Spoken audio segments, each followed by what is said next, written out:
take place properly. And that night, I questioned, what's going to happen? What's next for me, God?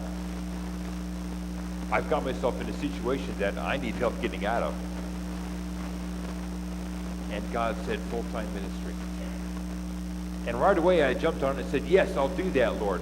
And then it took like a mental step backwards. Huh? What did I say?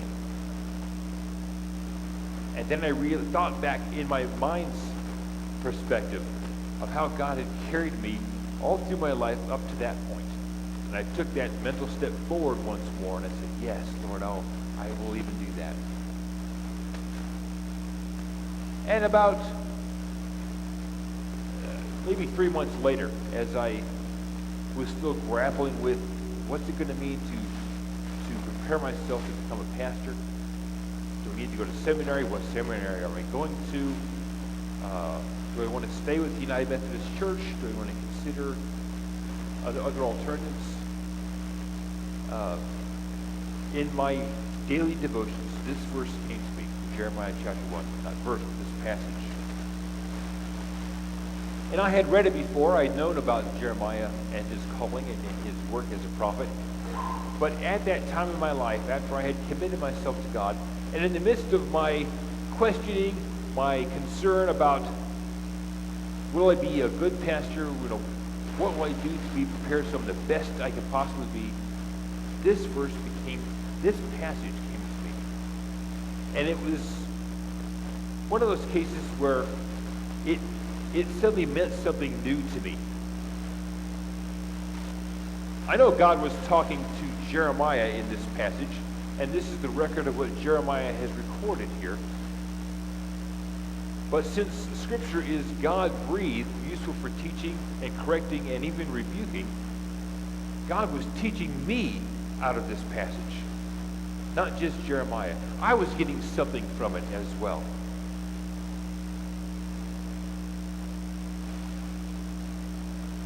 It was good to know that when God calls us, that we keep in mind that God is the initiating factor in the situation. Whenever we're engaged in something for the sake of the kingdom of God, God initiates what's going to happen. If we initiate it ourselves, what we do, we often will do either if we do the initiating, we're doing it possibly for selfish reasons. And what we do will fall away and be of little worth. When God initiates it, even though there's questions that we have about our fitfulness in performing the task or performing what God calls us to do, the beauty is that God is there to carry us through it, to meet us at our need of performing what God calls us to do. As my professors have told me, God does not call the people who are equipped to do the work. God equips the people whom he calls to do the work. And if you look throughout Scripture, there's various places when God has called people who are not equipped. Jeremiah in this case. I'm just a kid. I don't know what to say. Moses, when God called Moses to go down to Pharaoh and say, let my people go, Moses said, I stutter, I stammer, I can't speak. This is not my thing. Call someone else. God said, I'm with you. I'm going to take care of this. Isaiah said the same sort of thing. When God called Isaiah, he said, I'm a man of unclean people with unclean lips. And God said, when I touch you, I will cleanse you, and you will do the things I tell you to do. Jonah. God called Jonah. Now, there's no record right away of what Jonah said to God. Jonah just took off and left, running away. But in the chapter 4 of Jonah, Jonah confesses, see, this is why I left. When God chose to spare Nineveh, Jonah in his anger said, I left and right away because I knew God, I knew you were going to have mercy upon them. And I didn't want that. Jonah left because he wanted a selfish gain out of that. The Ninevites were the sworn enemy of the Israelites. and of many people around them. And he didn't want to be part of someone who's going to lead them to salvation. Gideon, in the Old Testament as well, Gideon, one of the judges, the angel of the Lord meets him there as he's hiding in a great pit. In a pit where grapes are normally trod in to form the he's hiding underground, and he's threshing wheat down there so that he's not found out by the kingdom who's oppressing them. And the angel of the Lord says, "Hail, you mighty warrior!" And he says, "Who are you talking about? It's not me. I'm the least person in my family. My family's the least of the clan. Why are you coming to me with any of this?" And the Lord told Gideon, "I'm going to raise you up, and you're going to be a leader to deliver my people from their oppressors." That's a common theme, not only in Scripture, but in life. I've spoken to other preachers who have felt an inadequacy when called to the vocation of the pulpit. I've spoken to people who are not engaged in a direct spiritual vocation, but who have a vocation related to it or supporting it as well. And they've responded in the same way. There's always something that they want to fight back at.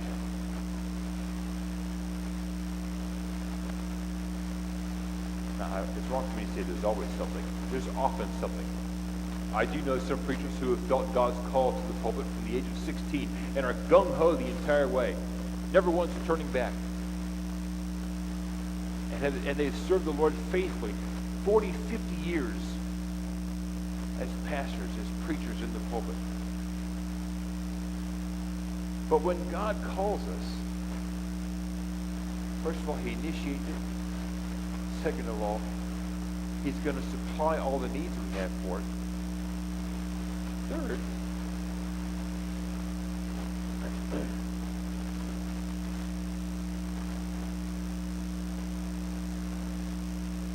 he's going to reassure us in the midst of that call, as he did here in Jeremiah's case. Verse 8, he says, "Do not be afraid of any of these people that I'm going to send you to, for I am with you and will rescue you, declares the Lord."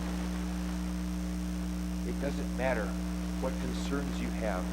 It doesn't matter what these people may try to do to you.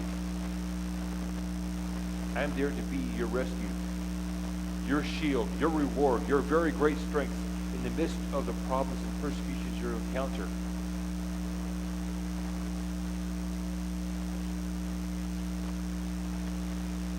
I have had a very personal person, a very personal individual who helped me in that particular phase of life, in that particular issues of my life, as I've gone through my call practice. There are many roadblocks along the way. In the Methodist Church, once you start the process, you have to commit to at least 10 years before you can finally get to being an ordained pastor. It's a long journey. It's arduous. Those of us who've been on the journey often speak of having to jump through the hoops necessary that the Methodist Church requires of the individuals to deal with. Psychological testings, forms to fill out again and again and again, it seems. Coming before committees and boards as they interview you, as they determine your fitness to take on the ministry. And twice in my case, I was delayed. They say, "You're not ready yet. You need to come back to us next year, and we'll determine how well you are then." And those are horrible times to be delayed. And the person that God provided in my life is my wife, Amy. She has been my rock, my support. There were times when I was in tears, struggling, questioning, did I hear you right, God? Is it really this you want me to do, even though others were not seeing it in me? And I would say things, I should just stop. I should just find something else to do and get out of this mess where the pain is too much. And Amy would, in her patient way, calm me down and say, Matt, remember from the very beginning, we both recognized, you first recognized that God had called you into the ministry. And she accepted that. And she has supported me all the way through to where I am today. I wish I could say to anyone out here that serving God is going to be easy. Folks, it's not going to be easy all the time. It never is. But the rewards of serving God are greater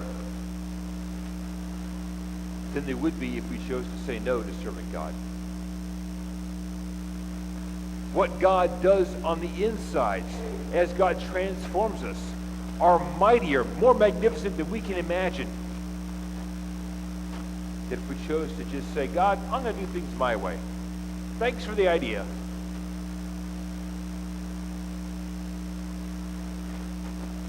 My life has been changed so much more so. I've been blessed with a beautiful, courageous wife, an awesome son who gets my dander up every so often.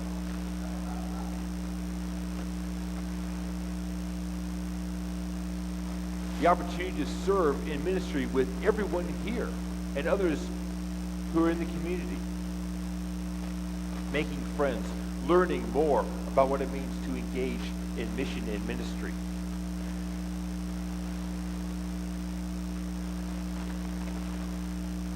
Because I have a rock and a strength of support for me. I desperately wanted to get out of it. I hated it for a time. And Amy showed me how to get around. Amy spoke sense into my life.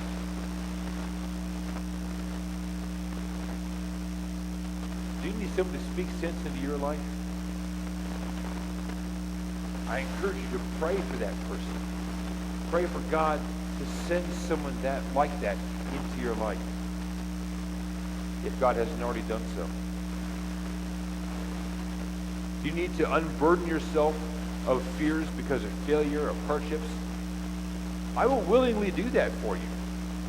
I can't solve your problem. I don't guarantee that I can do that.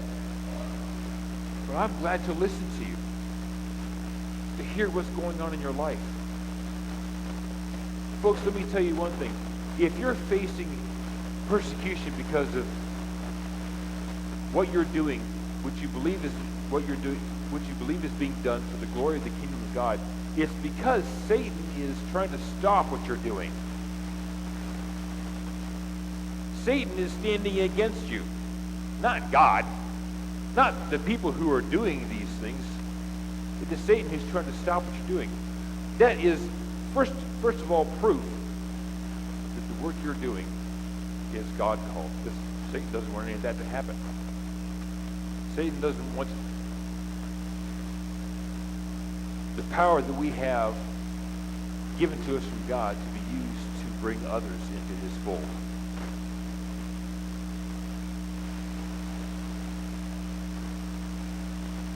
And the persecution we suffer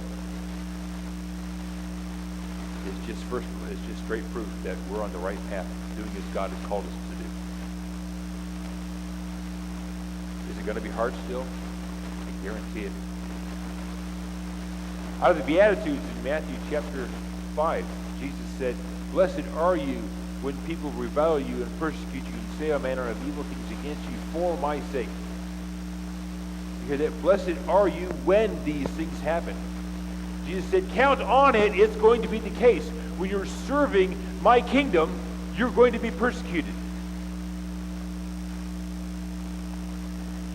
But he tells us to count it as a blessing. Don't take it personally. They're persecuting him.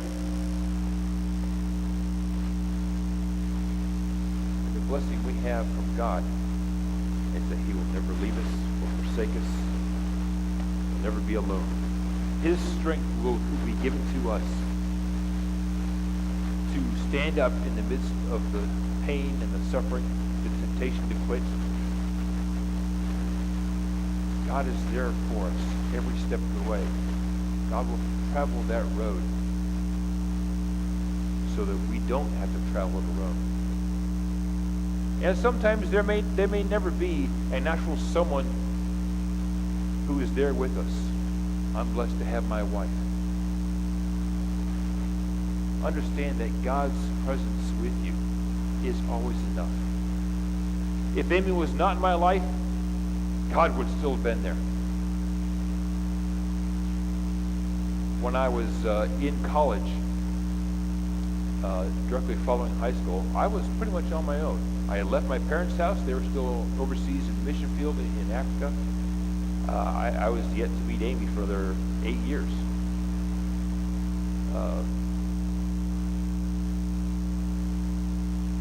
I did a lot of trusting in God at that point. I did a lot of crying out of despair and failures. But God was there to carry me through it all.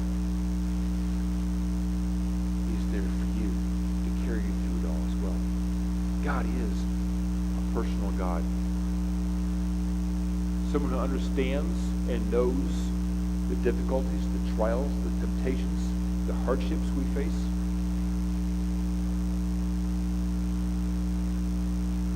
God loves us more than we can understand.